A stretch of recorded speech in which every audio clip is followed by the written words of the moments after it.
to the Fantasy Footballers Podcast with your hosts, Andy Holloway, Jason Moore, and Mike Wright.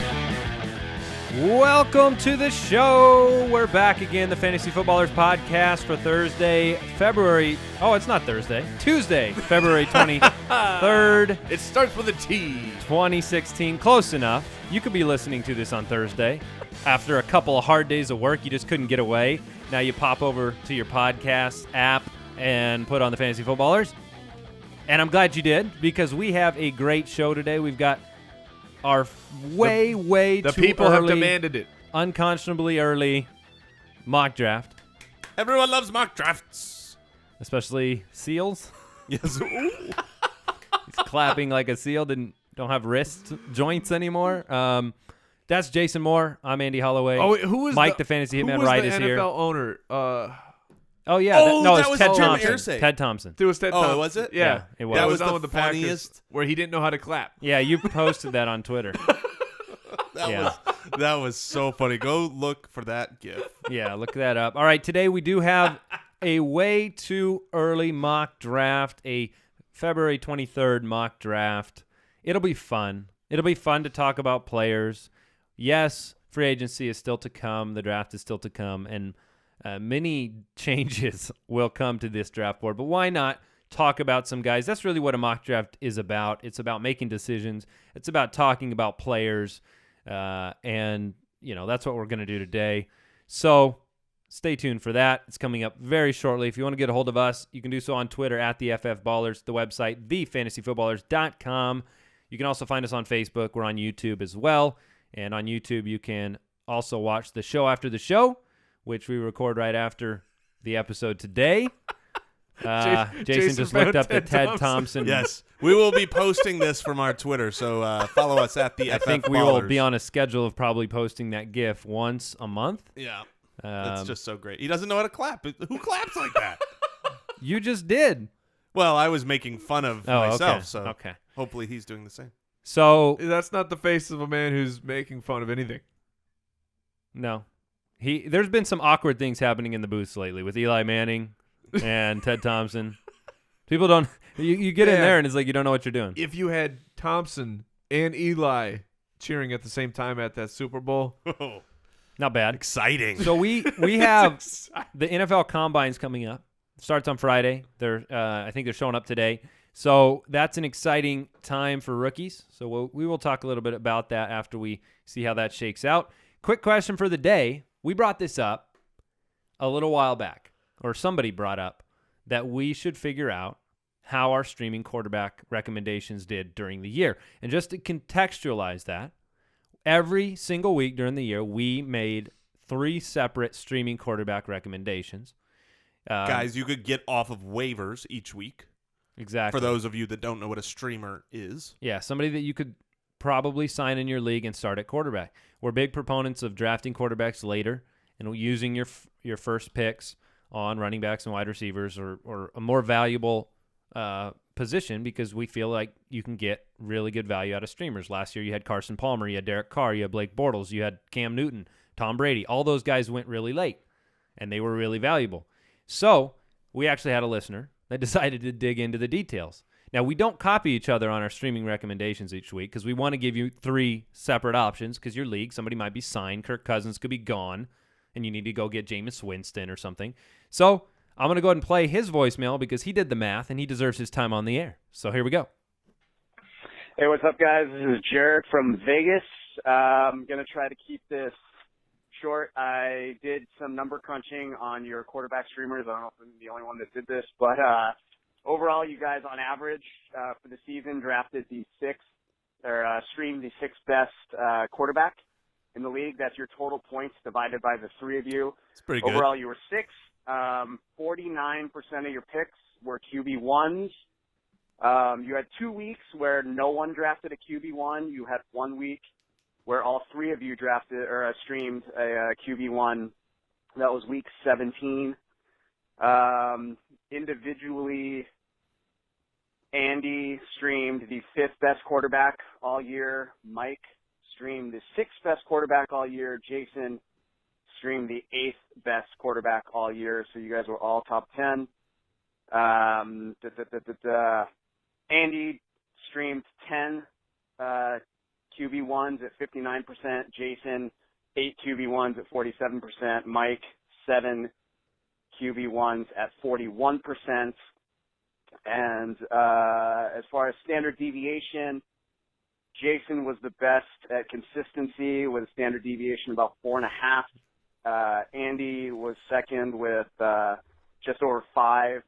And Mike was the boomer bust at almost 8 standard deviation. When I figured standard deviation, I took out your worst weeks because you all had one major outlier. Andy had Fitzpatrick the week he broke his thumb. I omitted Jason's Landry Jones experiment and so on and so forth. So, all right, love the show, and that's it.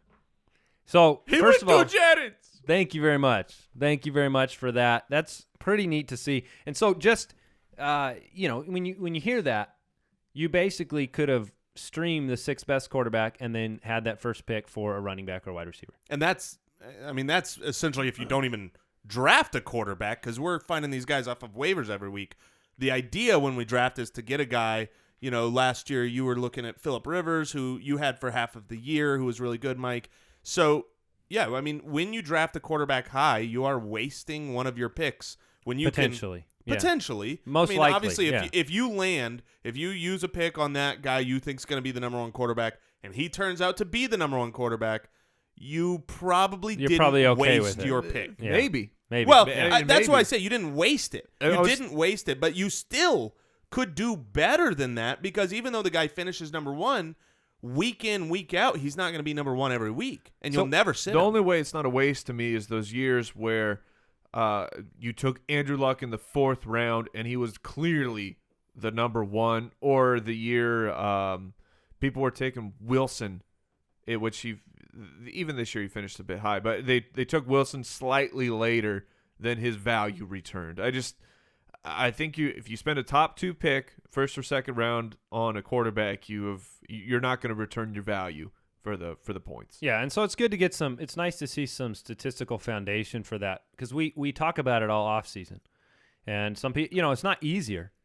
I don't think it's easier for a fantasy owner to skip over a quarterback and draft one late, because it's more work to stream a guy. But we think it's the most efficient use of your picks. And so, all right, before we get into the mock draft and the news and such, we're going to take a second to read a review from the listeners. We're an independent podcast. We exist because of you, the listener, and one of the biggest ways that you can help us out is to go on to whatever app you listen to us. Most of you, it's iTunes, the podcast app, and just leave us a review. It's a good way to say thanks. It takes a couple seconds, and we really appreciate those. So we like to, every couple of weeks, read a review from the listeners. Reviewasarus Rex. This one comes in from Duke of Elves. He sounds very important. Heading into this past fantasy football season, I was adrift and disillusioned after years of listening to another fantasy football pod. A friend recommended I check out the Fantasy Footballers, and I'm so glad I did. Andy, Jason, and Mike bring the fun and the facts to each episode, and their friendship shines through and makes the listener feel like a fourth buddy sitting in on a great conversation. Thanks to these three, I won 3 leagues this year, including my league of record, for the first time. And some of their strategies and recommendations were critical to my success. Can't sing these guys' praises enough. Well, Sir Duke of Elves, we thank you for the kind words, and we're happy to be a part of your championship runs. I mean, you guys know The triple Fs is what we got, by the way. what ship cannot be sunk? That's friendship. Guys. Oh. That's friendship. Wow. I'm glad I shook my head with Yeah, Andy and I were just hanging there going, we're uncultured swine. Right. It was either the friendship joke or I start singing Duke of Elves to the tune of Duke of Earl. Yeah, well, either way, we were I might in need trouble. to do both. News and notes from around the league. All right, we talked a lot about Dion Lewis a couple weeks ago. Lewis's ACL recovery has been going good, according to surgeon. Going well? Did I say good? Yeah. Oh, I feel bad now. It's been encouraging, according to surgeon Dr. James Andrews so far. So they expect him back for week 1. That's the news. That's the rumors on the streets, and I think it's fantastic. I believe that Dion Lewis will be undervalued in drafts because of just the ACL combined with the scare of the Patriots and Bill Belichick screwing people over for fantasy for years. However, as of this point, I'm fully on the Dion Lewis bandwagon. All right, I like it. I made some arguments, didn't I? Didn't I talk you into it a little bit? Would have been 4th best running back. Yeah, when he left the field. He was great. Yeah, the problem is whether or not they're going to go out. For me, is whether or not they're going to go out and sign a bigger running back replacement if they are worried about the injury, or draft one high. If they come back with the team intact how it is, they re-sign LeGarrette Blount. Yeah, they maybe pick up some Steven Jackson. They just haven't done it. They haven't done what you're fearful of. No, they haven't. Long. They have not. And so if they continue status quo, right. I am in complete agreement. Dion Lewis is going to be one of the steals of the draft. Somebody who, no matter where you would ever draft him, will always be overvalued forever. Joseph Randle has been arrested yet again. He was shown on video during the arrest saying, "My career is over." It is. Which it is. That is so sad. Which is just disappointing. Last offseason, we were speculating about the value of Joseph Randle. He came out, he gave some people, remember that Falcons game too? Mm-hmm. He had some big games, but his career seems shot. And it's just sad. I mean, I didn't bring it up to make light of it, really, just to say it's too bad. Can I tell you what I was wearing when I read this news blurb? Wow, this is like your JFK moment? Yes, this is my JFK moment. I was in my living room. I was upstairs in my master bedroom. I don't know where this conversation is going. I was wearing because it came out the same day as another piece of news. I was wearing my Arizona Cardinals Max Hall jersey. Why were you wearing my 3-year-old got it for me. Every person that is listening why right were now you wearing said, who is Max Hall? Yes, who is Max Hall? He is a 15-minute of fame quarterback who looked like he was going to be the next great thing until he fell into drugs and terrible quarterback play. Not in that order. But he was also back in the news, Max Hall. Yeah, well, that's what it reminded me of this. All right, so moving on. Free agent Lamar Miller says he wants to be a featured back, and he threw out the name or the number 20. He wants 20 touches a game wherever he lands, whether it's Miami or somewhere else. Feed him.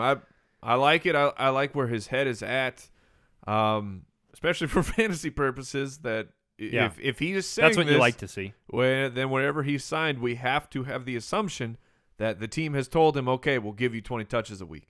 And Heath Miller has retired. Heath! He was a consummate professional, a great tight end. It's a little shocking. He could have stayed around a couple more years, maybe. Yeah, but time to go. More players are making that decision. They're making that decision, and saying, all right, it's time. And the fantasy implications. Jesse James. At least right now is the next man up. Is he the next New Orleans Josh Hill? Josh Hill hype in the offseason? No, because he hasn't done anything where he's at least in line, but Pittsburgh, I expect them to add somebody like a Dwayne Allen, for instance. Well, are you guys ready to mock draft? You want to get into this? Oh, yeah. All right, here we go. The Fantasy Footballers Mock Draft. Well, if you listened to the show before, we had several mock draft episodes last offseason, and we always use fantasydraftwizard.com. That's what we're doing today. We are going to be mock drafting 12 teams, standard scoring, and we randomly chose a position to draft from, and that random number landed on 10.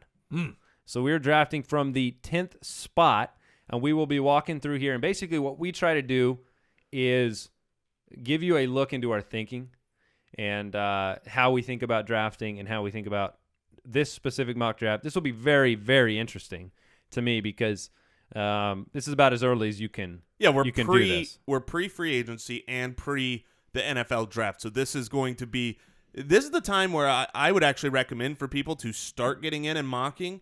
Go to fantasydraftwizard.com because one of the best things you can do to prepare for the draft is just doing mock drafts. You get to try it out. And then what happens is after the NFL draft and free agency opens up, you get to see how the movement, how players shift. And watching that happen before your eyes, if you're already prepared beforehand, it kind of gives you more of a pulse of like who's being overvalued or undervalued. And just so you understand, the players that are picked outside of our selections are chosen based off of essentially ADP lists, right? Where people have consensus expert rankings. And so I just clicked go. We just started the draft. We're the 10th pick in the draft, and I'm going to run it back to you. You guys start looking at who you want to take.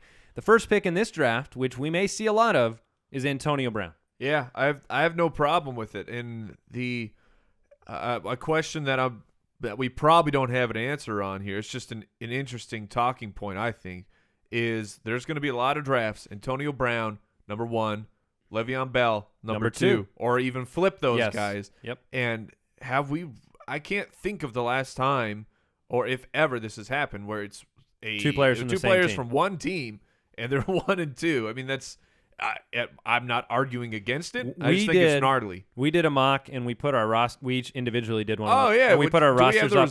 The results from that? We do. On Twitter, and you guys both selected Antonio Brown 1. We all drafted from the 1 spot. I took Lev Bell 1. And so I think Jason ended up winning that in the end. Really? Jason came back. I think he came back and beat me. But our listeners are wise. He also, he tweeted it off his own account like 45 more times after that. Do you want to give the results, or we move on here with the mock? Yeah, I'm looking for them. So here's what happened in the first round up to our pick at number 10. Antonio Brown went 1, Lev Bell 2, AP went 3. Surprise, Eddie Lacy went number 4. Yeah, that won't be right. Jamaal Charles went 5. I love that. Everything I'm reading about Jamaal Charles' recovery is stellar, by the way. Julio Jones went 6. David Johnson went 7. Oof. That's high. That is very high. Ahead of guys like Todd Gurley. Marshawn Lynch went, oh, wow. So he still beats. That one's still sitting in there. So we got to take Marshawn. Let's just flip him out for Rawls here. Sure. And Odell Beckham Jr. went 9. And so you see a little bit of what's happened here because, see, these lists, some of the consensus lists still had Marshawn in there before he announced that he's likely to retire. He hasn't formally retired, right? Yeah. And I mean, he hung up his cleats on Twitter, but he hasn't formally retired. I imagine that Calvin will probably still be in here as well. But we will continue on. We'll proceed. So right now, I know who your pick is. Yeah, I mean, right now Todd Gurley's on the board. You also have other people that would be considered right here would be Rob Gronkowski because of his dominating tight end position. DeAndre Hopkins is probably Bryant. one of the best at the wide receiver. Yeah, you have a bunch of the wide receivers that did well. You have Doug Martin still on the board who, if he re-signed, could be a top 5 running back. And then other running backs, Devonta Freeman is not gone. You have Allen Robinson. And that's pretty much our consideration here. To me, the pick in a standard league, right here, it's Todd Gurley. I don't really question that at all. I think he won't be here when push comes to shove in the actual drafts as we move down the summer. Yeah, I agree. Normally, this year, I am much more inclined to take wide receivers early, and the reason is because there aren't very many guys that I really believe in at running back to put that first-round draft stock in. Todd Gurley is one of those guys. To get him into 10th is not something you should pass up, so I would clearly vote for Todd Gurley here. Yeah, and my vote would be Gurley, and I'm not I'm not on board with taking Gronk in the first round. I understand the position scarcity. I understand he is dominant at the tight end position, but to me, I'm not paying that price for my tight end Well, the spot. pick right I after totally us understand that. Yeah, the team right after us took Rob Gronkowski, and then DeAndre Hopkins went, Des Bryant, and Allen Robinson. So taking a quick time out, debate the merits of the Hopkins versus Bryant versus Robinson decision-making here. Because I feel like you could make very compelling arguments for each wide receiver situation. Robinson is 22 years old. Incredible youth. Des Bryant has been a touchdown machine when he's healthy. He's got Romo. That connection has been pretty much unstoppable in fantasy. And obviously Hopkins is just the targets were off incredible. I would rank these guys: Dez first, Hopkins second, Allen Robinson third, and here's why. When you have a guy playing at a Hall of Fame caliber level for many years in Dez, you already know what you have, and you have a guy that can finish as the number one wide receiver. Last year got derailed because of injury to him and the quarterback. Both guys will be back. So he's going to be first for me on my board. Then you've got two high upside guys, and the tiebreaker for me between those guys is just targets. DeAndre Hopkins is going to get so many more targets than Allen Robinson does. Allen Robinson only caught 80 total balls last year, which is great, but by comparison... Yeah, his yards per catch was up at this almost 18. Yeah, and he had 16 touchdowns with only 80 catches, which shows the chance for regression. And for me, I would actually take Hopkins first of this group. And I know that 14. That might 14 be 14 touchdowns. Yeah, it sounded a little high. And the reason I'm going to go with Hopkins is I don't think we've seen the best that Hopkins has to bring. We know that he's dominant. A stat that was highlighted for him was yards after catch, and he has said that he's going to spend his offseason improving in this area of his game because he was not even in the top 100 for wide receivers for yards after catch, which is shocking. So his bad yards after catch is why you're taking him first? I'm taking him because of where he finished, and if he can improve that, then he could easily be the number one wide receiver. And he's 23. I mean, he's a monster. Yeah. So all right, and he dresses awesome. He does. It's a fact. Dress uniquely. Other than his silly hats. Todd Gurley, it was our pick in the first round, so we get a quick pick here because we drafted at number 10. So let's take a quarterback. So after these guys, Mike, if we could ask you to please leave, that would be fine. All right. So right now, Devonta Freeman is still on the board for us, coming back around in the second round. Those three wide receivers are gone that we just talked about, as well as Gronk. Right. And so Doug Martin's on the board, Devonta Freeman, AJ Green, Mark Ingram's on the board. And basically, that seems like probably the crop. Alshon Jeffrey, Jordy Nelson. Now, one thing to point out in this draft, this draft is for 3 starting wide receivers and 2 running backs. So it does give a little bit more value to having. I'm taking a wide out here. I'm not necessarily taking it there, but I think we should point that out for our consideration. Yes, that's good. So to me, if you're leaning wide out, Mike, who stands out to you? Are you willing to take a chance on somebody like Jordy Nelson above, a guy like Brandon Marshall or AJ Green that were much more, or even Alshon Jeffrey that were more proven last year? Jordy's kind of old. Yeah, Jordy's kind of old, coming off that injury. ACL. So I think I would prefer to take a guy like Green or Marshall or even Alshon. We don't know necessarily Alshon's landing spot at this point, but that's where I would be picking out of. Any temptation, Jason, to take another running back here, even if it's not Freeman, to go with somebody like Martin or Ingram? There is a little bit of temptation, but I think when you're in a 3 wide receiver, 2 running back situation, and we picked here close to the turn, so we're not going to get a pick for a long time to get that elite wide receiver. And I think we're going to need him. So I would go wide receiver here. And between the wide receivers, there's plenty that I like. I think my 2 favorites would be Alshon Jeffrey and AJ Green out of this bunch. With Marvin Jones leaving, it makes me lean a little bit towards AJ Green. I'm very high on AJ Green this year. When we did our episode of Players with Overreactions, he was one of the players that I considered putting in there because he had some really boom games last year where he scored a ton of points, and then people felt like he wasn't the consistent dominant force, but if you look at his stat line at the end of the year, he was. Both of you have mentioned AJ Green in your conversation of players to pick here, so I think I'll take AJ Green. That's good with me because he's in my consideration too. Let's do it. All right, so we'll take our first 2 picks, Gurley and AJ Green, and then like Jason said, we drafted there at the turn, and so we have a long way to go.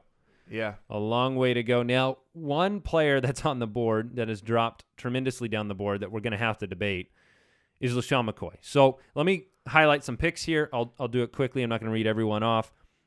And what we're going to do is we're going to post the entirety of this mock draft on our website, and you'll be able to reference exactly where guys went And so Devonta Freeman went right after A.J. Green, our pick. We saw our first quarterback. Andrew Luck went in the second round. You have Marshall, Jeffrey, you had C.J. Anderson, you had Hyde go in the second round, and then some of the third-round picks here, Jordy Nelson, Mike Evans, Aaron Rodgers, Demaryius Thomas, Mark Ingram, Doug Martin, Jeremy Hill. And now Cam Newton went. Interestingly enough, Newton went after Rodgers and after Luck. Is that what you expect to see from the draft? I don't expect that to be the norm every time, but it wouldn't surprise me at all. You go off of history as well. Aaron Rodgers, to me, when I'm ranking these, Aaron Rodgers will be my number one quarterback that I'm going after. I'm not letting last year scare me when he loses his number one wide receiver. So that doesn't shock me. Here now, you said we need to debate LeSean McCoy. No, we have other guys to debate above him. But okay, good. I want to debate McCoy simply on his value.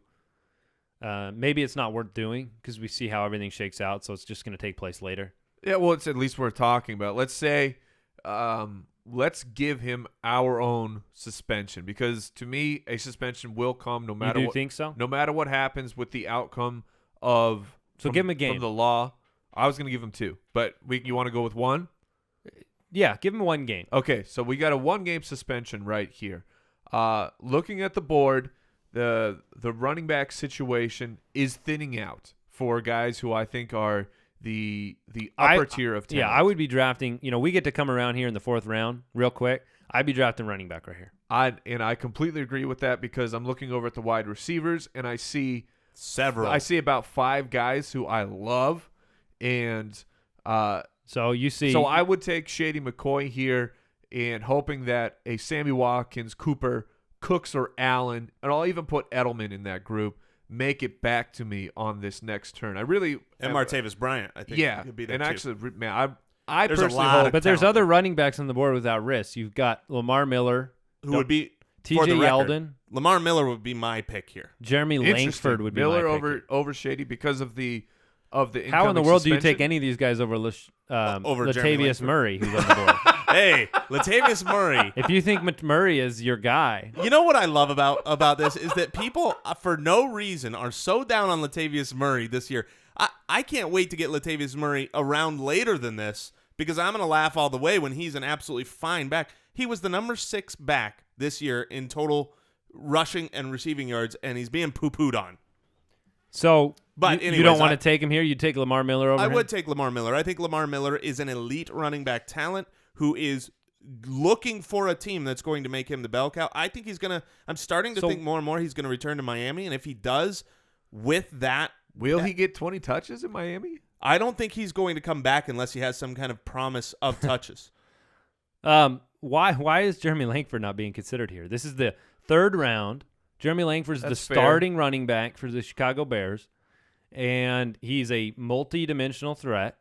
Sure, he may not be Forte, but his spots. McCoy could be suspended. Lamar Miller, don't know where he's landing. You got Jonathan Stewart. You could go with him. He was very, very consistent. He had 6-7 games towards the middle of the year, 20+ touches. To me, I would take Langford. I'd take the upside of Langford here Over Shady? Yes. So I think we've got that's a hot we've take. got a Bermuda Triangle here. Of, I would So- go Lamar Miller, you would go Shady, and you would go Langford. Is that of those 3 guys? Is that? Yeah.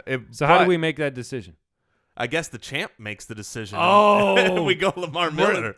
Get ready for that all year, Foot Clan. Yeah. Lamar Miller off the board, coming back around here in the 4th. It went McCoy, Cooper, Stewart, and Cooks. So we're sitting here now. Now, this is where you would have liked to have you could have drafted Latavius Murray again. Yep. But, And Langford, who is still on the board here. right, but we don't have a flex in this mock. True. So we only have wide receivers. So I'm not opposed to it. Why not give some perspective on that? yeah, running. When So you depth don't draft versus starting lineup. Yeah, you don't necessarily draft to fill your roster in order, right? It's not like you're taking a tight end guaranteed in the 6th round because you filled your running backs and your wide receivers, and you don't take your D and your kicker. Yeah, if you best example is with quarterbacks and tight ends because normally you only need one of those guys. What happens in a lot of drafts is people will draft they've listened to some shows, they've read some stuff, they go, okay, I got to get running backs, wide receivers. Then once those are full, they immediately say, okay, I don't have a starting quarterback, I'm going to get the best quarterback I can, or I don't have a starting tight end, I'm going to get the best one I can. The difference, And the problem with that strategy is you're so low into the rounds by that point that what happens is the difference between who you're going to take there and who you're going to take 30 picks later is barely anything. Whereas if you keep on the train of getting the depth of the more important positions in running back and wide receiver, you're going to get difference makers. So altogether, at this point in the draft, what I would be doing is I would say I'm not opposed to taking a running back even though we don't have a flex position and building that running back depth, but I would want them when they are a really good value for this spot if I still have wide receivers open, and I do. So I think I lean wide receiver based on that. Now, any consideration here, and for the listener, I want to make sure they understand who's on the board. So at running back, there's Yeldon, Langford, Murray, Deion Lewis, Chris Ivory. At wide receiver, the big names right now are Keenan Allen, Sammy Watkins, Julian Edelman. You got Hilton, Martavis Bryant, Cobb, Maclin. And then at tight end, you do have Jordan Reed available here. You got Greg Olsen available here in the fourth. Is Jordan Reed in the fourth too much of a stretch? That's too high for me in a 3 wide receiver scenario when Keenan Allen is on the board. Keenan Allen was dominant until his kidney was lacerated or whatever happened to his internal body. So the pick Ooh, you here, got an internal body now. You don't have an internal body? And an external body? Yeah, all my body's on the inside. I have one body. I have one total. One total body. Yeah, well, I was going nano. Okay. Nano with my body. And the pick here, to me, is between Sammy Watkins and Keenan Allen. However, when I say that, that's not actually true because the pick for me is Keenan Allen. So, no fear, him coming back. He was on it. I am like a 1990s T-shirt. I'm with you, by the way. No fear. I'm with you. Listen to this. 8 games with Keenan Allen. The Chargers offense was number 1 in the NFL with 423.3 yards a game. 8 games without, 24th in the league. Keenan Allen is young. He's hyper-targeted by Phillip Rivers. I'm about Keenan Allen here, too, so I think we're taking Keenan Allen unless the champ can make a compelling argument elsewhere.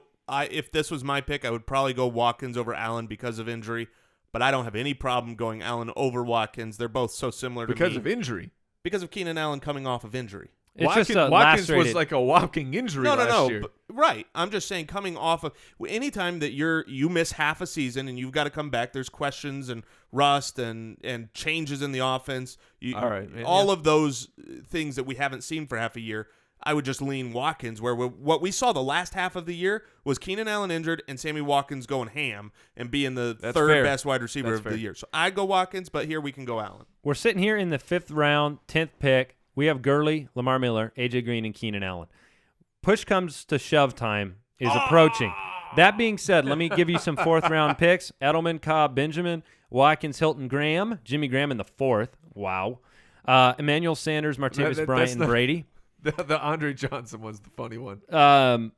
Yeah. Okay, so Andre Johnson got drafted here. All right, the data is still being built. Jeremy Langford, Jordan Reed, Jordan Matthews. You got as many Jordans as possible. You got Peyton in the 5th, Yeldon, Landry, Tate, and Olsen. So we're sitting here, and Latavius Stinking Murray is available. This is the time when you say back of the 5th round, 12-team league, starting running back for the Raiders. You need to fill your wide receiver and tight end, but how do you not take Latavius Murray? Well, I think you can't ever pigeonhole yourself into, I like this guy and he's available, because you have to always compare that to what else is available. So what wide receivers are available? Because I know Jeremy Maclin. Not just wide receivers. Deion Lewis is available. Right. Jeremy Maclin, Eric Decker, Michael Floyd, Doug Baldwin. So Baldwin, who, you also will have be an hotly affinity contested. for Doug Baldwin. Yeah. I want to say this real quick because I'll forget just a second ago when I shouted, that was because the pick right before us was Greg Olsen. And in the 5th round is where I like to look if there is any leftovers of the top tier tight ends. If you can get the Jordan Reed, Greg Olsen, that those guys in. Is Eifert in that sandwich? Eifert is not in that sandwich for me. Bad meat. Yeah, bad. Just not there. He is. Do you see the face he's making in this picture too? That's what he says to your bad meat. So he is like a baloney against the pastrami that is at the top. Yeah, Tyler Baloney Eifert. Yes. So getting back to his 13 touchdowns are very upset at you right now. So Cam Newton, Aaron Rodgers, Luck, and Brady are the only quarterbacks off the board, just for the record. Russell Wilson's still there, Breeze, Bortles, Palmer, Roethlisberger. Not that I'm considering a quarterback here, because I'm not.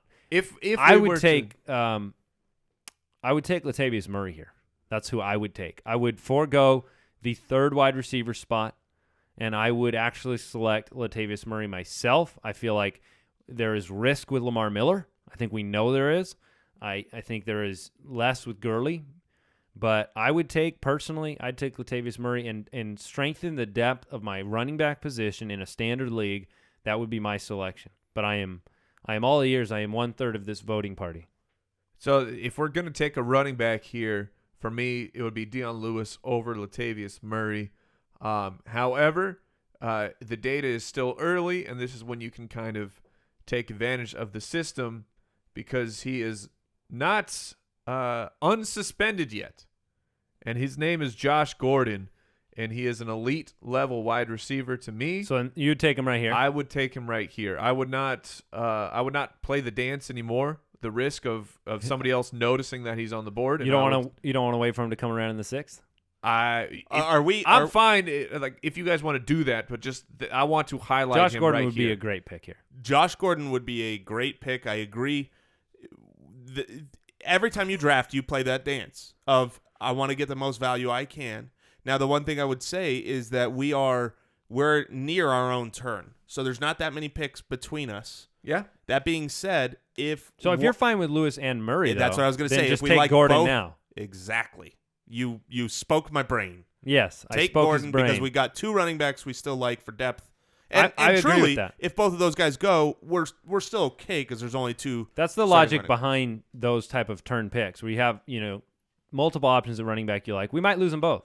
Yeah, it's possible. And this that speaks to tiering. You want to tier your players where you have them scoring in a similar range, so that you don't really mind necessarily getting the top or the bottom of that tier.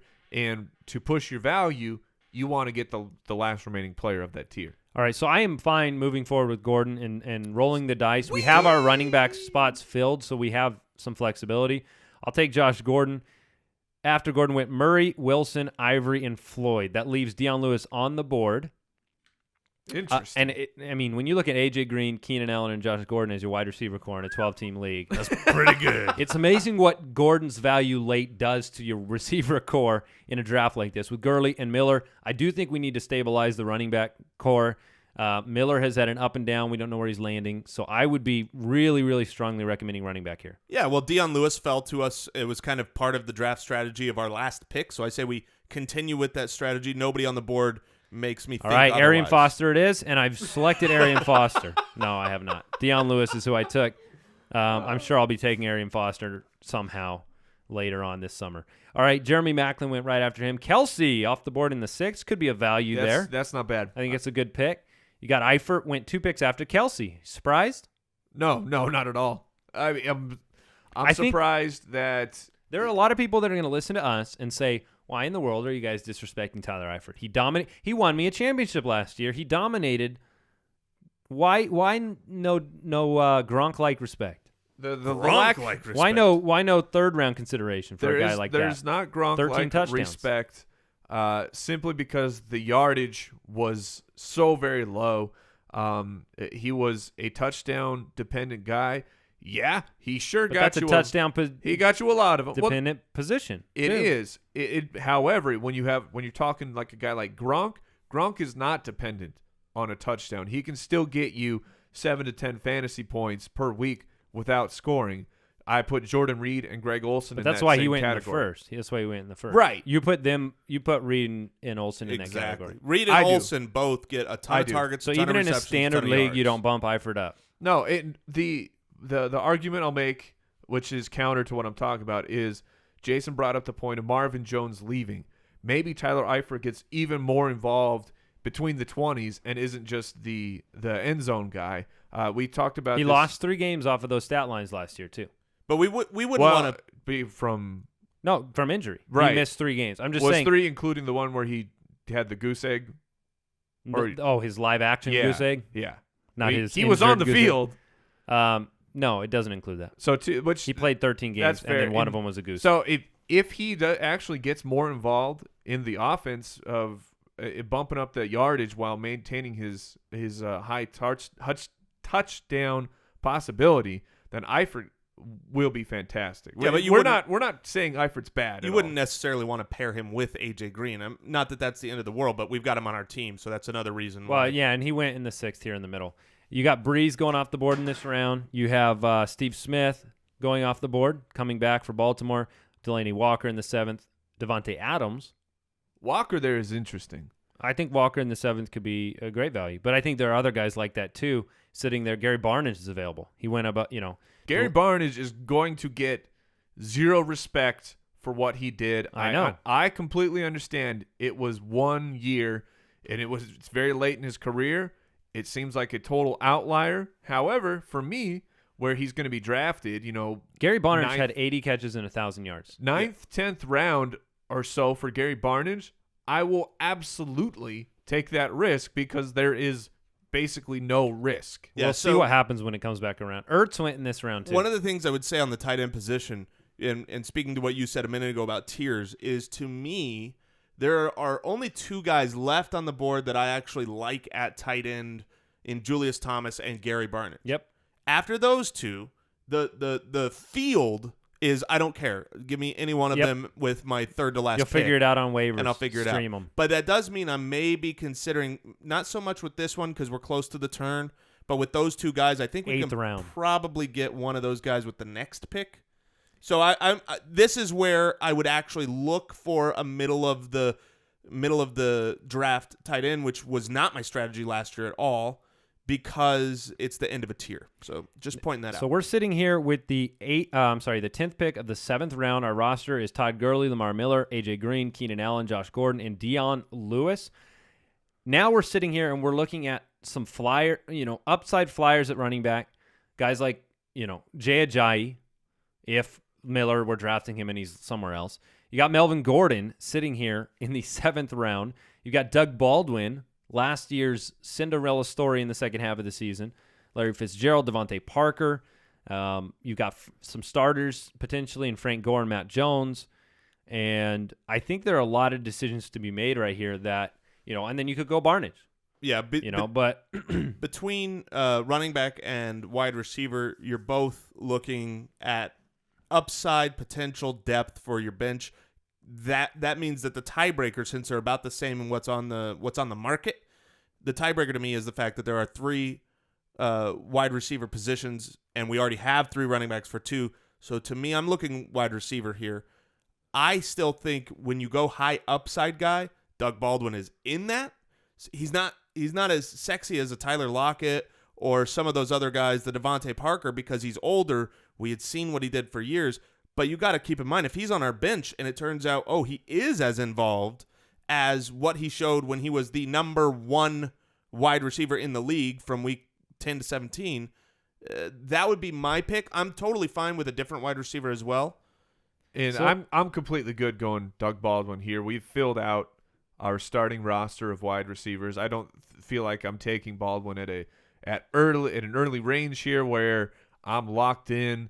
I have to figure it out quickly if he busts. So I love Baldwin here in this area. So I'm gonna bring up a name here. We took Baldwin, and then Palmer and Barnidge went, and then Gordon and Javorius Allen, which are all pretty good picks there. Maybe a lot.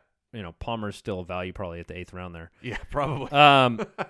Let me say this: a name that has not been drafted or mentioned, and is now kind of the guy there along with Theo Riddick, but Ameer Abdullah represents some upside in year number 2. If he can get the fumbles under control, we're in the 8th round.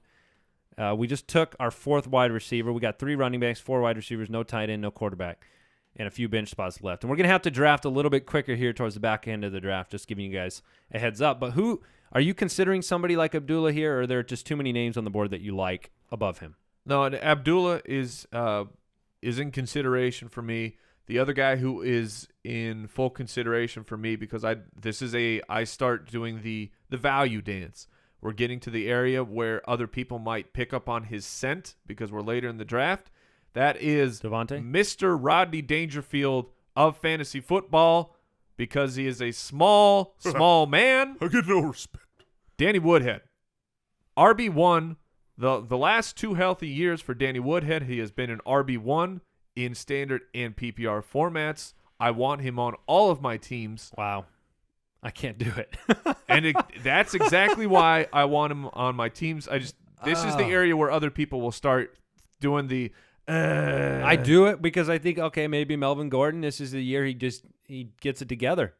This year number 2, he's finally going to, even if he gets it together, the amount of the workload that he received. But you're choosing, just so you know, you're choosing Woodhead over a potential starter in Ameer Abdullah, over a potential starter in Ajayi, Matt Jones, Frank Gore, Carlos Williams with the upside of Williams there. Forsett could be back and starting. Duke Johnson. I can't see it. I can't see it now. Because you don't like running back ones. I fully understand. I hate running back ones. All right. I hate them. I'm not saying I have to take him here, but this is Danny Woodhead territory where I'm not going to let him go. Okay. Let's say to me, when I look at the running backs and the wide receivers, you named a bunch of running backs there that I liked all of them. Frank Gore is a great pick this late. He was also an RB1. I like that. I like a lot of the value at wide receiver. So this is where I say, do you maybe take that Julius Thomas, who's kind of the last guy that I like at tight end, and then still for the next. Then we got round after round just searching for those values. I dropped Julius Thomas over Woodhead. Yeah, his upside in that offense, the way he performed in the last 4 games of the year, I actually do take the shot at Thomas here in the 8th round over Woodhead and where he falls in my running back kind of, it's a 2 RB league, and you got Lewis still there. And I want it clear for the listeners who are trying to get better. If we don't take Julius Thomas here, which I'm also fine doing, then I don't draft a tight end until the 3rd to last pick because the rest are all just the same. For me, at this point, I'm not as big as the Julius Thomas guys as you two. I would personally keep waiting. If he's there later, I'll take him up. If he's not, I'm perfectly happy taking an Antonio Gates, who I expect to be re-signed, taking a Ben Watson, who had a tremendous value down in New Orleans, even though he's a bit of an older guy.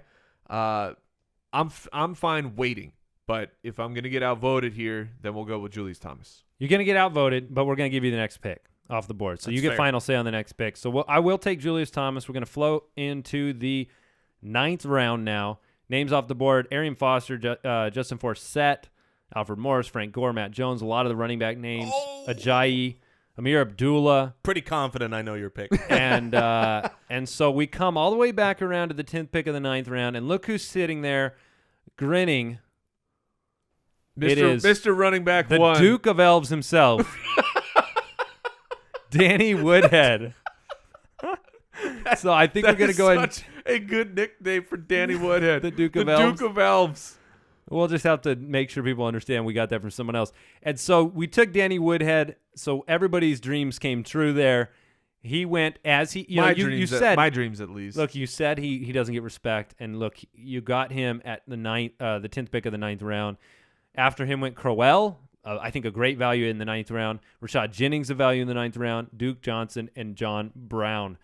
This is the time when we parse potential, right? It's so hard to guarantee it. But now we're sitting here, and Larry Fitzgerald's on the board with the 3rd pick in the 10th round. That's a possibility. That is shocking. Off of a huge year for Larry Fitzgerald. What I want to know at this point, because we're in the 10th round, I just want to know what quarterbacks are on the board. This is where I start looking for tier breakoffs. Yeah. And see, are there 6 guys I like? Is there 2 guys I like? I'm perfectly fine with that because, a reminder, the streaming quarterback strategy is if your late round quarterback does not turn into a week-to-week starter like we had last year. I drafted Carson Palmer everywhere, and it was fantastic.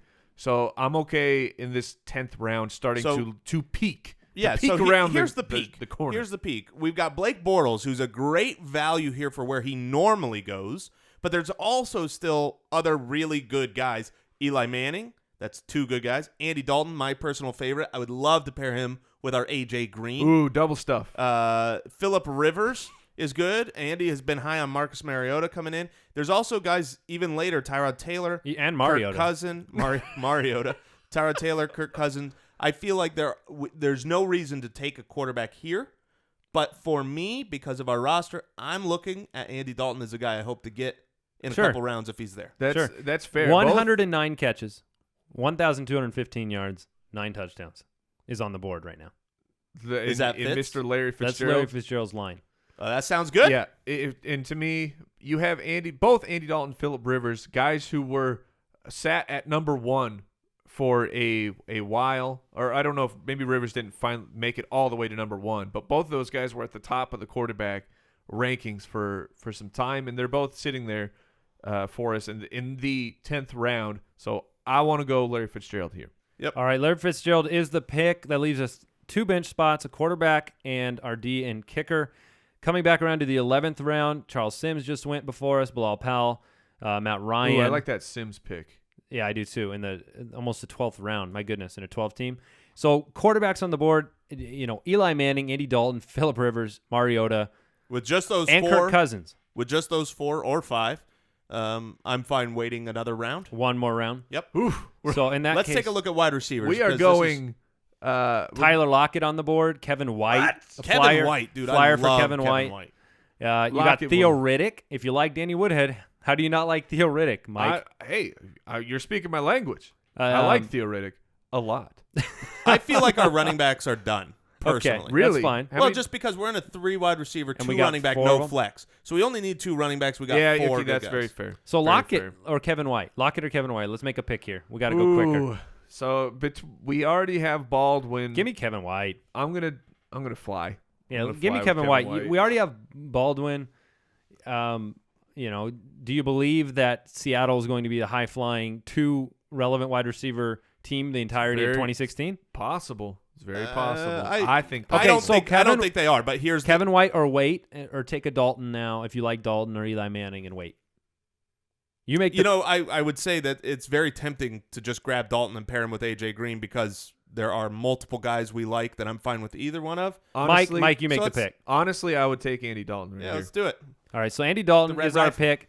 The 10th pick of the 11th round. You get a guy who was the number 1 quarterback for half the year. And then right after us went 2 quarterbacks. So it We seems made like the right choice, and I will not lie. The allure of the double stuff going to our elite level wide receiver 1, it just makes That's fun. It's fun. All right, so we'll take Kevin White here.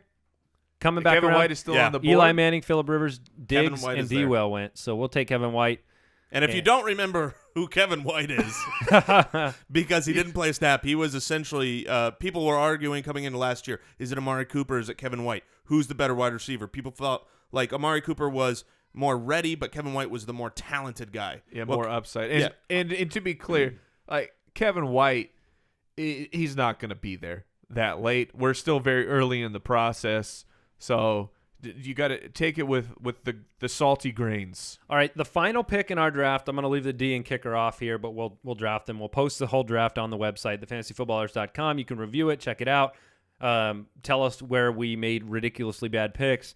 Leave those in the comments. That's fine. Or what Leave you them like. to yourself. Leave them to yourself. Is what I mean. say. So this is the debate I want to have with you on the last pick of the draft, and it is the debate of, would you take a chance on a second quarterback with high upside because you want to put that guy in your roster? Maybe it's the Cam Newton. I'm a big Mariota fan. That's why I bring it up. You still got Theo Riddick on the board. David Cobb in Tennessee's on the board. You have, Shane Vereen. You have not a lot of options at running back, but you got a lot of, Brashad Perryman. Do you fly again with him coming back on Baltimore? Travis Benjamin's on the board. Mike Sky, Ruben Randall. Yeah, Rubes. At that point, I think, it's slim pickings. So is it Mariota or is it one of those wide receiver options? To me, my last pick almost every single time is I'm going to try and fly and find a starting running back. So at this point, it would be Theo? It would be Theo. I don't know if Theo will never be a starter, Zinner? especially in his standard league. It would be Cobb for me. I know that the probability is very low, but it's my last pick. He's going to be my first cut for waivers after week 1. That's exactly why I wouldn't take another quarterback because you won't have time to see if that quarterback is valuable to you. You'll have to cut because him. you always want to cut that first guy or somebody early. And so If my first quarterback was Marcus Mariota, I might consider taking a second. But with Andy Dalton there, you know what you've got. You don't need to grab a second I quarterback. agree with so that. we I will like take David Cobb then. I like the idea of flying there. Oh, Yeah, did you not want me to? Oh my gosh, that's so gross to me, but that's all right. YouTubers, You can cut him after year one. I'll cut him after we Week post one. the draft. Week one, I mean. After we post the draft. So we are done with this mock draft. I want to give you guys our roster, okay?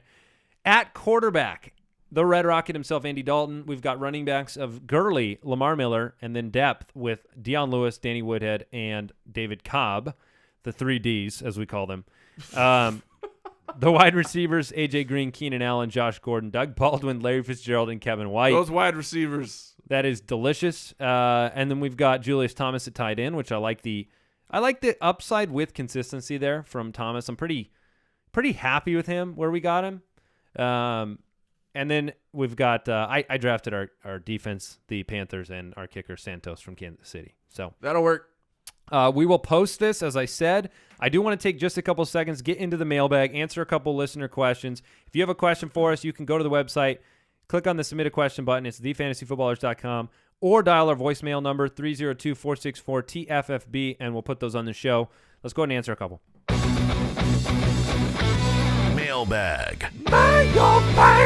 All right, this is a supporter question coming in from Jeff in Akron, Ohio. He says, hey, guys, I'm in a full PPR league. Assuming Lamar Miller is gone, would you keep Ajayi for a 9th-round pick with a 7th-round option in 2017, or Jeremy Hill for a 7th with no option for 2017?